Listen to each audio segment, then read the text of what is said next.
এরে জানে কি হলো বন্ধু? দেখ আমার কত দাম লাগছিল দেখছি 10 গুণ দিয়ে দিছিল। কথাই তো খারাপ। তোর কাছে কি টাকা আছে? আমার কাছে তো টাকা নেই। টাকা তো ভাই আমার কাছে টাকা নেই। দে রে বন্ধু 500 টাকা টাকা থাকলে দে। টাকা নাই, টাকা নেই। আমি দুয়া খেলে শেষ করি। বন্ধু দান যা দেছে রাখি এটা প্রচুর দাম না রাখি দেখতে পাচ্ছি। এ সম্পদ রাখি। তাহলে আমি একটা কাজ করি জোবায়ের, হ্যাঁ তুই খালি বলবি আর আপু বলবি পরীক্ষার জন্য কিছু টাকা লাগবে। আচ্ছা ঠিক আছে। আচ্ছা এটা বলে দেবো না।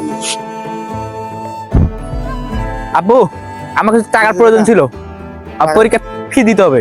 ওরা সেদিনকে পরীক্ষার ফি দিলাম, এত ঘন ঘন টাকা কি জন্য লাগে রে বেটা? আচ্ছা, জুবাইয়ের সাথে- বিশ্বাস হচ্ছে না এইসব। তুমি জোবাইয়ের সাথে কথা বলো। ভাই হ্যাঁ ওয়ালাইকুম সালাম। ঠিক আছে বাবা। ও কত টাকা লাগবে? ও এখন আচ্ছা ঠিক আছে, দেখো তো ওই টাকা যেগুলো কি করছে।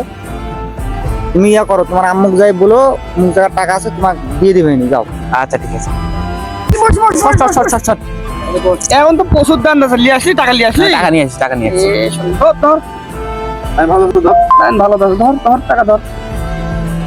ইরি বাপ, পরীক্ষার ফি বলে টাকা লেগে সব শেষ বন্ধু, সব শেষ করে হয়েছে সব শেষ। পরীক্ষার কথা বলে লিয়ে আসছি। পরীক্ষার কথা বলে নিয়ে আসছি। এ শোনো তোর বাপ খুব ভালো মানুষ রে, তার এত টাকা দেছে উপার্জন করে করে তোকে দেয়, আর তুই মিথ্যা কথা কই বাড়াবাড়ি টাকা লিস। আমার তো এখন করার কিছু নাই বন্ধু, আমি কি করবো এখন? এখন কি করার আছে? আমরা তো আর ওরকম ভাবে তোকে সাহায্য করতে পারবো না, আমার কাছে তো ওরকম ভাবে অর্থনৈতিক দুর্বল। ইস বন্ধু আমি কি করলাম, আমার পড়াশোনা গেল, আমার এখানে আমার বাপেরটা কত টাকা নষ্ট করলাম, আমার সব কিছু চলে গেল, আমার পরীক্ষায় কিভাবে দিব, আমার টাকা পয়সা আমি কিভাবে ম্যানেজ করবো বন্ধু? এখন বল, এই জুয়ার থেকে বিরত থাক বন্ধু, চ হাট এখান থেকে, চল চল বন্ধু।